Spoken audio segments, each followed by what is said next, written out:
بسم اللہ الرحمن الرحیم۔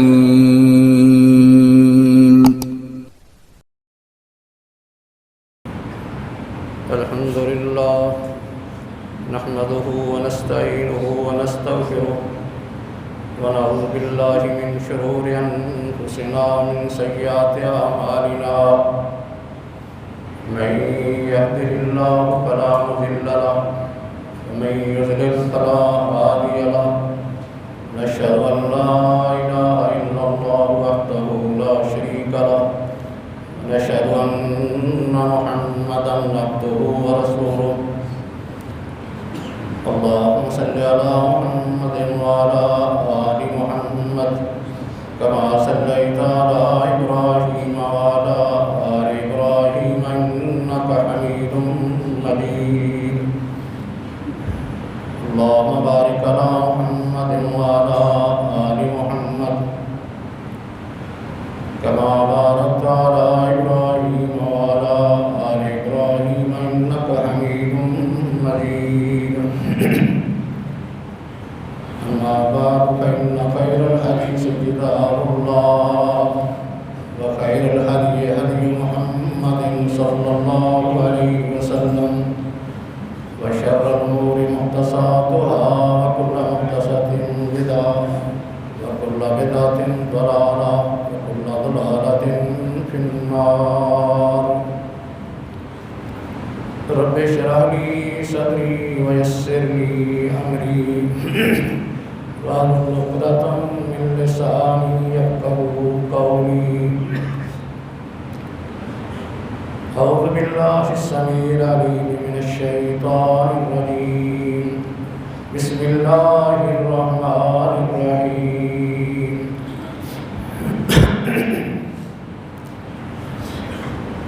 يا أيها الذين آمنوا كتب عليكم الصيام كما كتب على الذين من قبلكم لعلكم تتقون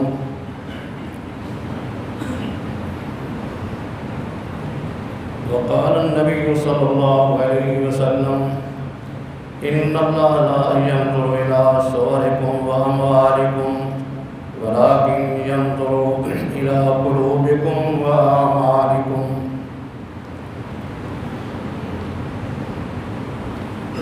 اللہ رب العزت کا ہم پر بہت بڑا احسان اور اس کا فضل ہے کہ جس نے رمضان کے مہینے کی نعمت سے ہمیں نوازا ہے اور اس نے اپنے اندر تبدیلی اور اپنی اصلاح کرنے کا موقع فراہم کیا ہے۔ رمضان کے روزے صرف فاقے کا نام نہیں ہے، بھوک اور پیاس کو برداشت کر لینا صرف یہ روزہ نہیں ہے، بلکہ اس کا مقصد اپنے اندر تقوی، پرہیزگاری، تبدیلی، اپنی اصلاح، اپنے اندر ہمدردی، خیرخواہی، ضبط نفس، تحمل برداشت، اپنے نفس کی اصلاح، یہ مقاصد ہیں۔ یہ روزہ، یہ مہینہ ریاضت کا مہینہ ہے، اپنی تربیت اور مشق کا مہینہ ہے کہ کوئی آدمی، کوئی مسلمان اس مہینے میں بڑے اہتمام کے ساتھ اللہ رب العزت کی عبادت کر کے اپنی کوتاہیوں، غلطیوں کو دور کر لے، جو کام وہ نہیں کر رہا وہ کرنے شروع کر دے، جو ناجائز کر رہا ہے اس سے اپنے آپ کو روک لے اور آئندہ سے یہ سلسلہ مستقل چل پڑے۔ اللہ رب العزت انسان کی اصلاح کرنا چاہتا ہے، اس مہینے سے اس کی تربیت مقصد ہے۔ اگر کوئی شخص اس مہینے کو اپنے لیے اصلاح اور تربیت کا مہینہ نہیں سمجھتا تو وہ اس کی برکات سے فائدہ نہیں اٹھا رہا۔ نبی اکرم صلی اللہ علیہ وسلم کا ارشاد گرامی کہ ان اللہ لا ينظر الى صورکم واموالکم ولكن ينظر الى قلوبکم واعمالکم، اس سلسلے میں بڑا اہم ہے۔ اللہ رب العزت کسی آدمی کی شکل و صورت اور اس کے مال کو نہیں دیکھتا کہ کوئی آدمی کتنا حسین ہے، کتنا اس کے پاس مال ہے، اللہ کے ہاں اس کی کوئی اہمیت نہیں۔ اس لیے قرآن بھی کہتا ہے یوم لا ينفع مال ولا بنون الا من اتى اللہ بقلب سلیم، قیامت والا دن ہوگا، اس کو نہ تو دنیا کا مال فائدہ دے گا، نہ اس کی کوئی اولاد فائدہ دے گی، جن کی خاطر وہ دنیا کے اندر دن رات ایک کیے ہوئے تھا، فائدہ کیا دے گا؟ الا من اتى اللہ بقلب سلیم، جو اللہ کے پاس اس حالت میں آیا کہ اس کا دل اللہ کا مطیع اور فرما بردار ہے، فرما بردار دل لے کے آیا۔ آپ نے حدیث میں یہ فرمایا کہ اللہ آدمی کے، لوگوں کے دلوں کو دیکھتا ہے اور ان کے اعمال کو دیکھتا ہے۔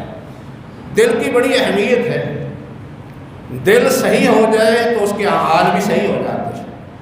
اگر دل ہی خراب ہو تو اعمال بھی خراب ہوتے ہیں، اس کے اعضاء جو ہیں وہ صحیح کام کرنے کے لیے تیار نہیں ہوتے۔ جیسے آپ نے فرمایا کہ جسم کے اندر ایک گوشت کا لوتھڑا ہے، ان صالح الجسد کلہ، اگر وہ صحیح ہو جائے تو پورا جسم ہی صحیح ہو جاتا ہے۔ وَإِن فَسَدَ الجسد کلہ، اگر یہ خراب ہو جائے تو پورا جسم ہی خراب ہو جاتا ہے۔ اس کی اہمیت نبی اکرم صلی اللہ علیہ وسلم نے اس طرح بھی بیان فرمائی کہ آپ سے پوچھا گیا لوگوں میں سے سب سے افضل آدمی کون سا ہے؟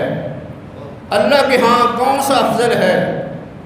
آپ نے فرمایا محموم القلبی وصدوق اللسان، وہ شخص سب سے افضل ہے جو محموم القلب ہے اور سچی زبان والا ہے، زبان سے سچ بولتا ہے۔ صحابہ کرام نے عرض کیا کہ اللہ کے رسول، سچ بولنے والی بات تو سمجھ آ رہی ہے، لیکن محموم القلب کیا ہے؟ آپ نے فرمایا کہ هو النقی التقی لا اسم فی ولا بغی ولا غل ولا حسد۔ آپ نے فرمایا کہ محموم القلب وہ شخص ہے کہ جس کا دل صاف ہے، اللہ سے ڈرنے والا ہے، اس دل کے اندر گناہ نہیں ہے، نہ اس کے اندر کوئی ظلم کی بات ہے، نہ وہ دل خیانت کرتا ہے، نہ اس کے اندر حسد پایا جاتا ہے۔ یہ آدمی جو ہے محموم القلب ہے اور یہ لوگوں میں سب سے افضل انسان ہے۔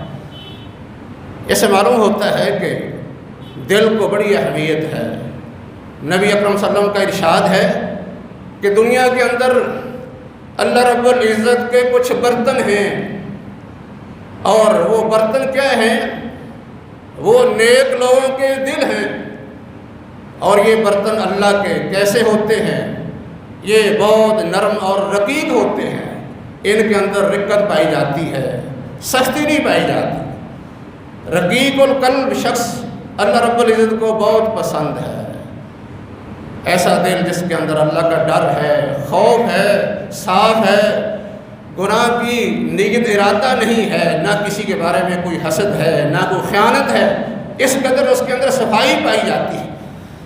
دل کی صفائی انسان کے اعمال کو درست کرتی ہے۔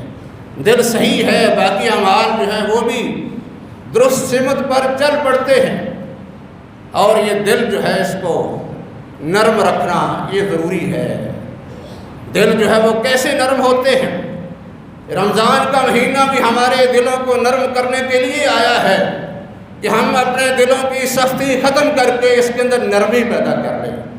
قرآن کہتا ہے فَبِمَا نَقْضِهِمْ مِيثَاقَهُمْ لَعَنَّاهُمْ وَجَعَلْنَا قُلُوبَهُمْ قَاسِيَةً، اہل کتاب نے عہد شکنی کی، اللہ سے کیا ہوا وعدہ توڑ دیا، اللہ نے اس کے بدلے میں انہیں سزا کیا دی، اپنی رحمت سے انہیں دور کر دیا، اور دوسری سزا یہ تھی کہ ان کے دلوں کو سخت کر دیا گیا۔ اللہ نے ان سے وعدہ کیا کیا تھا؟ ان سے 4 باتوں کا وعدہ ہوا تھا، یہ میثاق ہوا تھا۔ ایک یہ تھا کہ نماز قائم کریں گے، دوسرا یہ تھا کہ وہ زکوٰۃ ادا کریں گے، تیسری شرط یہ تھی کہ وہ رسولوں کی اطاعت اور فرما برداری کریں گے، اور چوتھی شرط یہ تھی کہ لوگوں کو وہ قرضہ حسنہ دیں گے۔ لیکن انہوں نے اس وعدے کی ہر ایک شرط کی دھجیاں اڑا دی، خلاف ورزی کی، وعدے کو توڑ دیا، نماز سے غفلت اختیار کی، اس کا کوئی اہتمام نہیں کیا، اور زکوٰۃ بھی نہیں دیتے تھے۔ زکوٰۃ پہلے بھی فرض تھی، نماز پہلے بھی فرض تھی، پہلی امتوں پر بھی یہ فرائض اللہ نے مقرر فرمائے تھے، اور اس امت پر بھی ہیں۔ آج بھی یہ امت نمازوں سے کوتاہی کر رہی ہے، مسجدیں بے آباد نظر آتی ہیں، اور بے حیائی اور بے حیائی کی مجلسیں آباد ہیں، شیطان کے ڈیرے آباد ہیں، اور زکوٰۃ بھی دیتے۔ کروڑوں میں اربوں میں مال ہے، لیکن مال دینے کو دل نہیں چاہ رہا، دل سخت ہو چکا ہے، دل کے اندر ہمدردی اور خیر خواہی نہیں ہے، غریبوں کے کوئی احساس نہیں ہے، جبکہ زکوٰۃ کا مال دینا یہ تو فرض ہے اللہ کی طرف سے۔ اگر کوئی شخص نہیں دیتا، اس کی ادائیگی نہیں کرتا، اللہ کے ہاں بہت بڑا مجرم ہے۔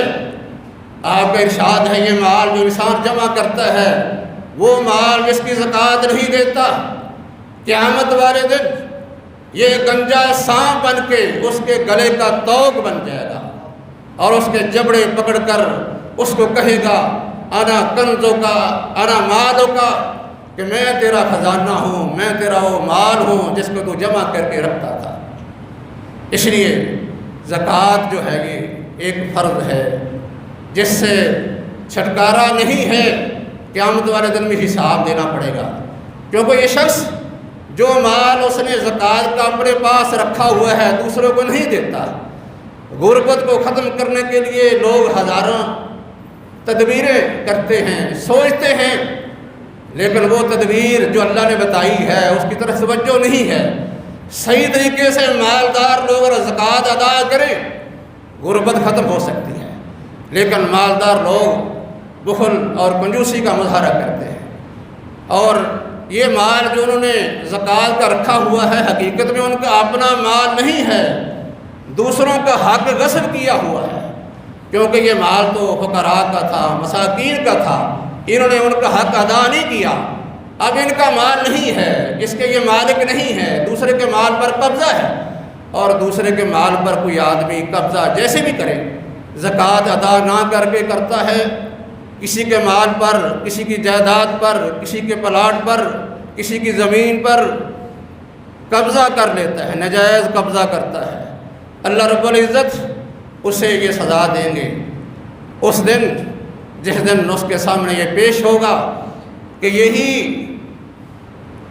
جائیداد، یہی زمینیں جو اس نے کسی کی ناجائز طریقے سے لی ہے، کسی کا حق لیا ہے۔ آپ نے فرمایا کہ ایک بلشت زمین، لوگ آج میلوں ایکڑوں کے حساب سے زمینوں پر قبضے کر لیتے ہیں، آپ نے فرمایا کہ ایک بلشت زمین اگر کوئی آدمی کسی کی ناجائز ہتھیار لیتا ہے، اس پر قبضہ کر لیتا ہے، اللہ رب العزت قیامت والے دن ایک بلشت زمین 7 زمینوں تک اس کے گلے کا توق بنا دیں گے۔ اس آدمی کو زمین میں درسا دیا جائے گا کہ یہ وہ زمین ہے جس کی وجہ سے تو لوگوں پر ظلم کرتا رہا، اس لیے زکوٰۃ وہ لوگ ادا نہیں کرتے تھے، اور اسی طرح رسولوں کی نافرمانی کرتے تھے، اطاعت نہیں کرتے تھے، قرضہ حسنہ نہیں دیتے تھے، بلکہ قرضہ دینے کے بجائے لوگوں کا خون چوستے تھے، ان کا ناجائز مال حاصل کرتے تھے، سود کھاتے تھے اور کاروبار میں خیانت کر کے لوگوں کا مال ناجائز اپنے قبضے میں کرتے تھے۔ یہ 4 شقیں تھیں اس وعدے کی، انہوں نے 4 کی مخالفت کی۔ آج بھی لوگ جو ہیں وہ ایسا کر رہے ہیں، قرضہ دینے کی بجائے کوشش یہ ہے کہ میں زیادہ زیادہ مال جمع کر لوں اور اس میں ناجائز جائز کا خیال نہیں رکھتا۔ اس کو جھوٹی قسم اٹھانی پڑے وہ اٹھا دیتا ہے، اگر اس کو جھوٹ بولنا پڑے جھوٹ بول دیتا ہے، جو بھی خیانت دھوکہ کرنا پڑے وہ کر گزرتا ہے، عیب چھپا کے لوگوں کو دھوکہ دے کے گھٹیا مال دے کے اور اسی قیمت جو ہے وہ اچھی وصول کرتا ہے۔ ایسے آدمی جو ہے وہ دنیا کے اندر یہ سزا پاتا ہے، خاص ظاہری طور پر مال جتنا بھی ہو جائے لیکن اس مال میں برکت نہیں رہتی۔ آپ کا ارشاد ہے کہ 2 آدمی خرید و فروخت کرنے والے اگر وہ خرید و فروخت کرتے وقت سچ بولتے ہیں، صحیح بات کرتے ہیں اور ان کی چیز میں جو عیب ہے وہ بیان کر دیتے ہیں، چھپاتے نہیں ہیں، اللہ رب العزت دونوں کے کاروبار کے اندر برکت عطا فرما دیتے ہیں۔ لیکن اگر یہ کام نہیں کرتے، جھوٹ بولتے ہیں، خیانت کرتے ہیں، عیب چھپا کر دوسرے کو چیز دے دیتے ہیں تو پھر ان کے کاروبار سے برکت اٹھا لی جاتی ہے۔ اور حدیث میں نبی اکرم صلی اللہ علیہ وسلم کا ارشاد ہے قیامت والے دن اللہ رب العزت 3 لوگوں کی طرف دیکھیں گے نہیں، نظر رحمت نہیں فرمائیں گے، ان سے کلام نہیں کریں گے، ان کو گناہوں سے پاک نہیں کیا جائے گا اور ان کے لیے سخت عذاب ہوگا۔ ان میں سے ایک شخص وہ بھی ہے جو جھوٹی قسمیں اٹھا کے اپنا مال بیچتا ہے، یہ بھی اللہ کے اس عذاب کا مستحق ٹھہرے گا۔ یہ اہل کتاب نے 4 شقیں جو اللہ نے طے کی تھی، اس معاہدے کا یہ حصہ تھی، ان کی دھجیاں بکھیر دیں۔ اللہ نے فرمایا کہ ہم نے ان کو سزا کیا دی کہ لَأَنَّاهُمْ، اپنی رحمت سے ان کو دور کر دیا، ان کے دلوں پر اس طرح مہریں لگ گئیں، دل بند ہو گئے، نہ حق بات کو سنتے تھے، نہ قبول کرتے تھے، نہ اس پر عمل پیرا ہوتے تھے۔ وَجَعَلْنَا قُلُوبَهُمْ قَاسِيَةً، اور ہم نے ان کے دل سخت کر دیے۔ اس سے معلوم ہوتا ہے اللہ رب العزت کے احکام پر عمل نہ کرنے سے انسان کا دل جو ہے وہ سخت ہو جاتا ہے، پھر نیکی کی طرف نہیں آتا، حق بات سننے کے لیے تیار نہیں ہوتا، قبول نہیں کرتا، اس پر عمل کرنے کے لیے وہ تیار نہیں ہوتا، کیونکہ دل جو ہے وہ سخت ہو چکا ہوتا ہے۔ ایسے ہی گناہوں کی وجہ سے بھی سخت ہوتا ہے، جیسے اللہ کے احکام کو چھوڑنے کی وجہ سے، فرائض کو چھوڑنے کی وجہ سے سخت ہوتا ہے، ایسے برائیوں کی وجہ سے بھی دل سخت ہو جاتا ہے۔ کَلَّا بَلْ رَانَ عَلَىٰ قُلُوبِهِمْ مَا كَانُوا يَكْسِبُونَ، اللہ فرماتے ہیں کہ ان لوگوں کے دلوں پر زنگ آ چکا ہے، زنگ لگ چکا ہے، اس وجہ سے حق بات داخل نہیں ہوتی۔ زنگ کیوں لگ گیا ہے؟ یہ ان کی اپنی کمائی ہے، ان کے اپنے برے اعمال ہیں جن کی وجہ سے یہ حق بات کو قبول نہیں کرتے، زنگ اترتا نہیں ہے۔ زنگ اتارنے کے لیے اللہ کے ذکر کی طرف آنا پڑے گا، قرآن پڑھنا پڑے گا، اللہ کا ذکر اور قرآن مجید کی تلاوت یہ دلوں کے زنگ کو اتارتی ہے۔ دلوں کا زنگ یہ برائیوں کی وجہ سے بڑھتا ہے، نیکیوں کی وجہ سے اس کی صفائی ہوتی ہے۔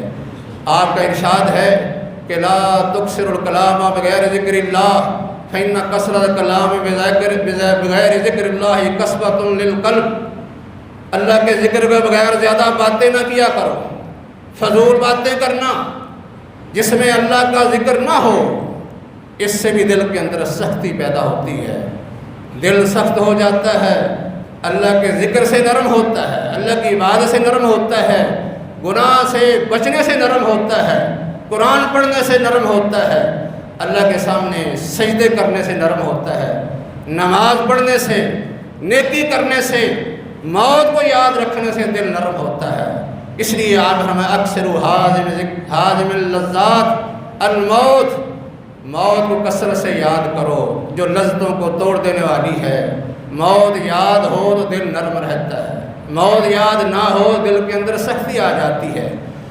اس لیے یہ مہینہ جو ہے دلوں کو نرم کرنے کے لیے آیا ہے، تاکہ ہم اپنے دلوں کی سختی کو دور کر لیں، اللہ کی طرف سے جو فرائض عائد ہیں ان پر عمل کر کے اپنے دل نرم کر لیں، اور گناہوں سے بچ کر، فضول باتوں سے اپنے آپ کو بچا کے، اور بیہودہ کام سے اپنے آپ کو روک کر اپنے دل نرم کیے جا سکتے ہیں، ان کی سختی کو دور کیا جا سکتا ہے۔ دل کی اتنی اہمیت ہے، جتنا دل جو ہے وہ نرم ہوگا، اس کے اندر رقت ہوگی، اتنا ہی اس کے اندر خشوع زیادہ ہوگا، اللہ کا ڈر اور خوف ہوگا۔ جس قدر اس کے اندر خوف ہوتا ہے، اللہ کا ڈر ہوتا ہے، نرمی ہوتی ہے، اور نیت جو ہے وہ صادق ہوتی ہے، جس کے اندر زیادہ سے زیادہ خلوص ہوتا ہے، اسی قدر ہی اس کے اعمال کا ثواب بھی زیادہ ملتا ہے۔ سارے لوگ نہ تو اپنے دل کے اعتبار سے، خلوص کے اعتبار سے، خضوع کے اعتبار سے برابر ہوتے ہیں، نہ ہی سب کو نیک اعمال کا ثواب برابر ملتا ہے۔ آپ نے فرمایا کہ ایک آدمی نماز سے فارغ ہوتا ہے تو صرف اسے نماز کا یعنی ثواب کا صرف 10واں حصہ ملتا ہے۔ کوئی نماز پڑھتا ہے اس کو 9واں حصہ ملتا ہے، کوئی نماز پڑھتا ہے اس کو 8واں ملتا ہے، کسی کو 7واں ملتا ہے، کسی کو 5واں ملتا ہے، کسی کو 3واں ملتا ہے، اور بعض وہ ہیں جن کو اس کا آدھا حصہ مل جاتا ہے۔ جیسے نماز پڑھنے سے دل کی کیفیت بدلتی ہے، مختلف ہونے کی وجہ سے ثواب میں کمی بیشی ہوتی ہے، ایسے باقی بھی عبادات ہیں۔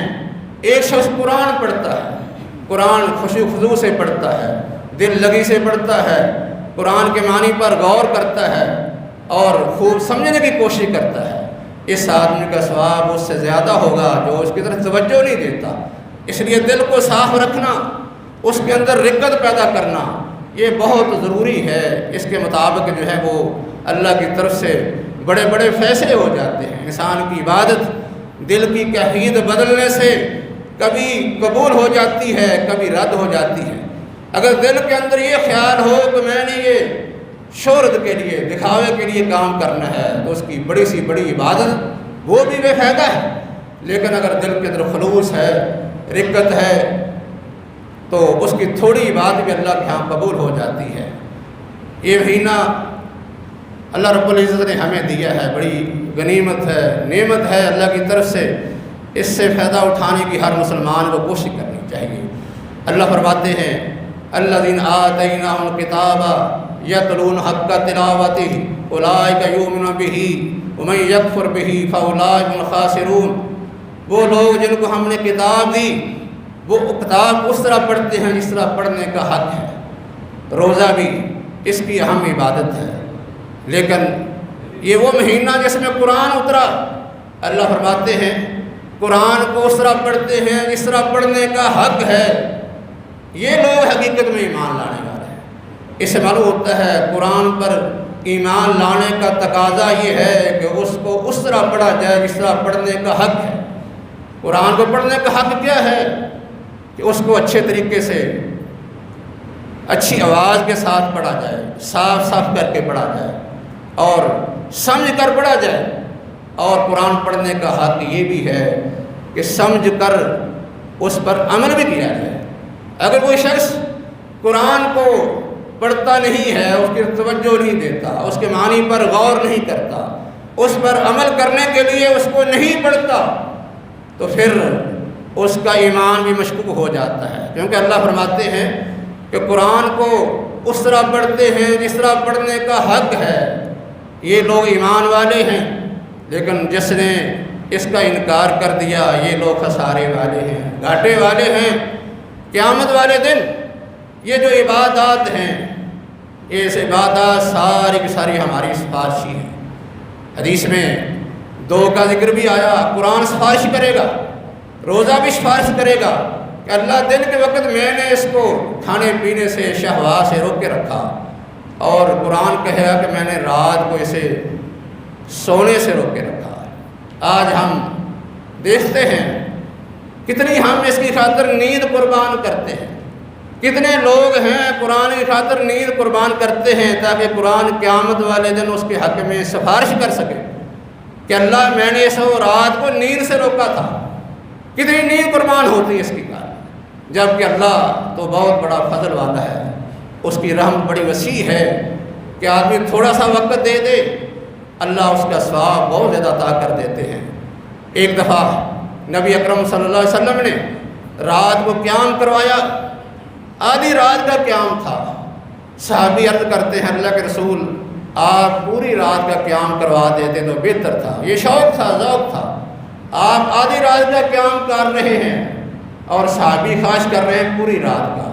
نبی اکرم صلی اللہ علیہ وسلم اس کے لیے بشارت دیتے ہیں کہ میرے صحابی پوری رات کا قیام نہ بھی کیا تو کوئی حرج نہیں، جس آدمی نے امام کے ساتھ قیام کیا حتیٰ کہ امام قیام سے فارغ ہو گیا، اللہ رب العزت اسے پوری رات کے قیام کا ثواب عطا فرما دیتے ہیں۔ تھوڑے وقت کا قیام ہے لیکن پوری رات کے قیام کا اسے ثواب مل جاتا ہے۔ اللہ رب العزت نے اس مہینے کے اندر بڑی برکات رکھی ہے، برکات سے فائدہ اٹھانے کی ضرورت ہے۔ آپ کا ارشاد ہے یہ مہینہ یہ جہنم سے آزادی کا مہینہ ہے۔ اللہ رب العزت افطاری کے وقت دعا بھی قبول ہوتی ہے، افطار کے وقت جو ہے اللہ رب العزت جہنم کی آگ سے آزاد بھی کرتے ہیں۔ آپ نے فرمایا کہ ہر رات کو افطاری کے وقت اللہ رب العزت بہت سے لوگوں کو جہنم کی آگ سے آزاد کرتے ہیں۔ دوسری حدیث میں یہ بھی ہے دن اور رات میں اللہ بہت سے لوگوں کو جہنم کی آگ سے آزاد کرتے ہیں، اور یہ سلسلہ جو ہے وہ ہر رات اور دن جاری رہتا ہے۔ یہ آزادی کب ہوگی؟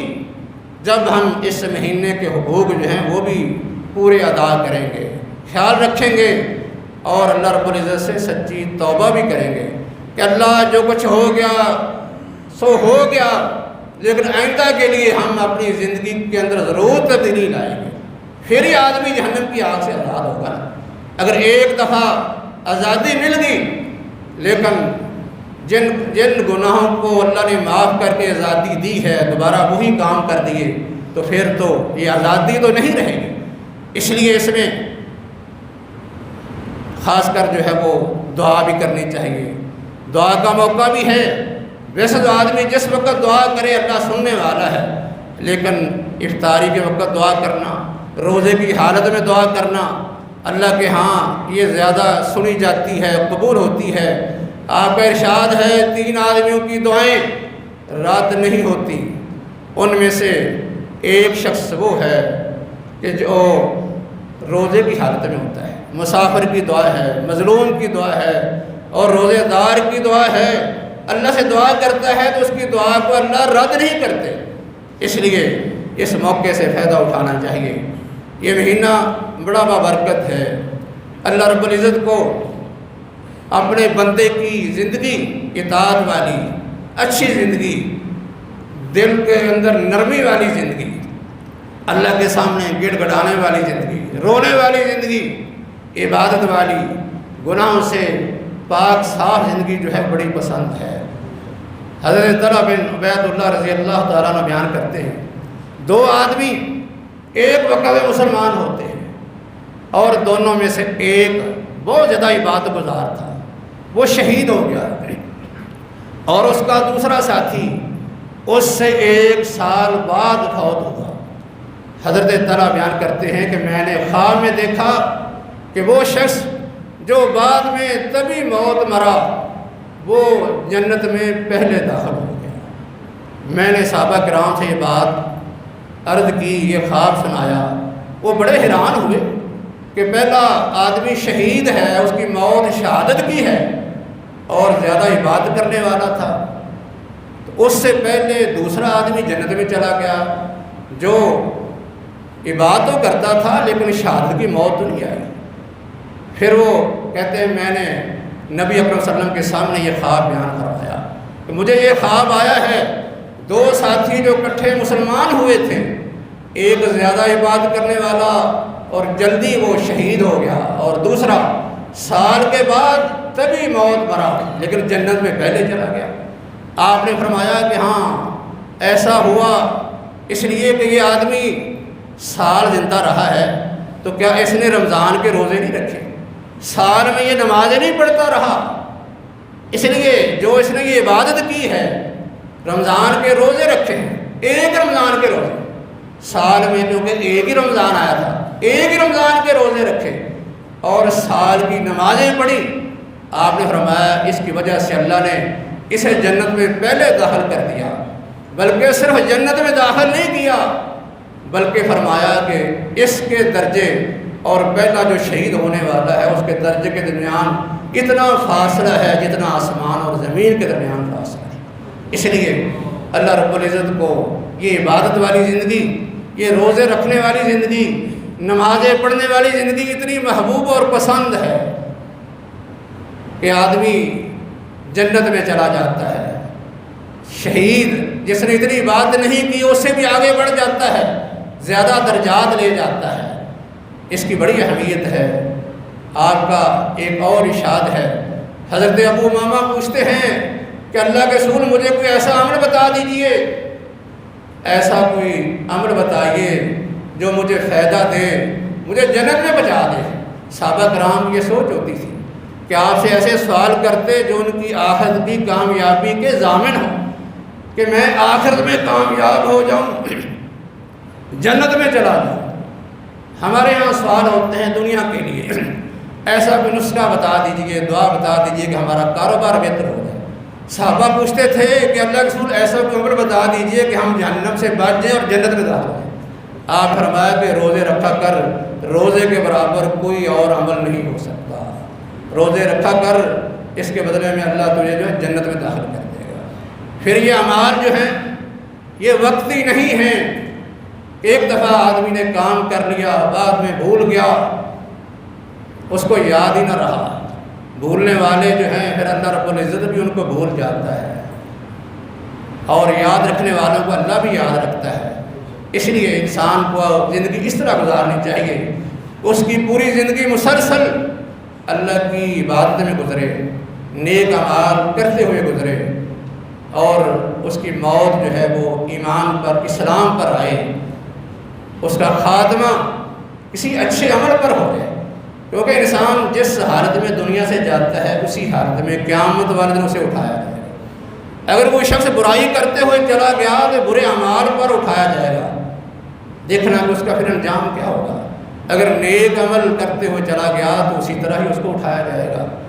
ایک صحابی حج کر رہے تھے، احرام باندھا ہوا تھا، سواری سے گر گئے، گردن ٹوٹ گئی، موت واقع ہوگی۔ آپ نے فرمایا کہ احرام کی حالت میں تھا، اس لیے اس کو جو ہے وہ خوشبو نہ لگاؤ، اس کے سر کو بھی نہ ڈانپو، بلکہ اس کا جو احرام ہے اسی میں اس کا کفن دے دو، کفن دے کے اس کو دفنا دو۔ اس لیے کیونکہ احرام کی حالت میں تلبیہ پڑھ رہا تھا، قیامت والے دن اٹھے گا تو اسی حالت میں تلبیہ پڑھتا ہوا یہ اٹھے گا۔ انسان جس حالت میں دنیا سے جاتا ہے اسی حالت میں اس کو اٹھایا جاتا ہے۔ اس لیے ہر ایک مسلمان کی یہ کوشش ہونی چاہیے کہ وہ ایسا کام کرتا رہے، ایسی نیکی کرتا رہے کہ اسی پر اس کا خاتمہ ہو جائے، قیامت والے اسی پر اس کو اٹھایا جائے۔ آپ کا ارشاد ہے کہ جس آدمی کا آخری کلمہ، آخری بات یہ ہوئی، اس نے لا الہ پڑھ لیا اور اسی پر اس کی موت آ گئی، اللہ رب العزت اسے جنت میں داخل فرما دیں گے۔ جو آدمی روزے کی حالت میں ہے، روزہ رکھ رہا ہے، روزے کی حالت میں اس کی موت آ گئی، اسی پر اس کا خاتمہ ہو گیا، اللہ رب العزت اس کے اس عمل کی وجہ سے اسے جنت میں داخل فرما دے گا۔ اور فرمایا کہ جو آدمی صدقہ کرتا ہے، اس نے صدقہ کیا ہے اور صدقہ کرنے کے بعد اس کی موت آ جاتی ہے، یہ اس کا زندگی کا آخری عمل بن جاتا ہے، اللہ رب العزت اس عمل کی وجہ سے اس کو جنت میں داخل فرما دیتے ہیں۔ اللہ تعالیٰ سے دعا ہے کہ ہمیں وہ اپنی زندگی میں اپنی اصلاح کرنے کی توفیق عطا فرمائے، اپنے دلوں کو نرم کرنے کے لیے اللہ کی عبادات، فرائض کا اہتمام کرنے کی، اور ناجائز کاموں سے اپنے آپ کو بچا کر اپنے دلوں کے اندر نرمی پیدا کرنے کی توفیق عطا فرمائے، اور ہمیں یہ توفیق دے کہ ہم یہ کام اپنی موت تک آخری وقت تک کرتے رہیں، تاکہ ہمارا ایمان، ہمارا خاتمہ جو ہے وہ ایمان پر ہو، اسلام پر ہو، نیک اعمال پر ہو، جس کے بدلے میں ہم آخرتی کامیابی حاصل کر سکیں، جہنم کی آگ سے بچ کر جنت کو حاصل کر سکیں۔ اللہ تعالیٰ عمل کی توفیق عطا فرمائے۔ وما علینا الا البلاغ۔